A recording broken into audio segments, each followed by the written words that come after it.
কালকে 21শে জুলাইয়ের মমতা ব্যানার্জির মিটিংয়ে কতটা ভিড় হয়েছিল সবাই দেখেছে, যারা ওখানে উপস্থিত ছিল তারাও দেখেছে, এবং আমার মতো যারা যেতে পারেনি ভার্চুয়ালি এই মিটিংটাকে দেখেছে তারাও দেখেছে যে কি পরিমাণ ভিড় হয়েছে। কিন্তু আমাদের রাজ্যের প্রথম দুর্নীতিমুক্ত মুখ্যমন্ত্রী কি বলছে একটুখানি দেখে নাও।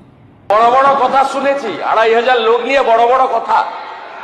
আমি একটা অঞ্চলে একটা গ্রাম পঞ্চায়েতে মিটিং করলে এর থেকে 4 গুণ লোক।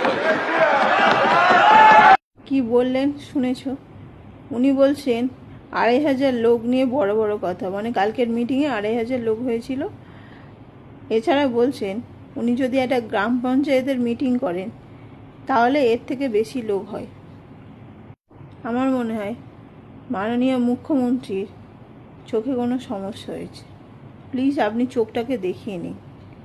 আরও একটা জিনিস, যেটা এই মিটিংয়ে এতটা ভিড় হওয়ার কারণে ঠিক হজম করতে পারছেন না, তার ফলে আজকে দেখলাম কুণাল ঘোষকে বিধানসভা থেকে বের করে দিয়েছে, চ্যাংদোলা করে বের করে দিয়েছে।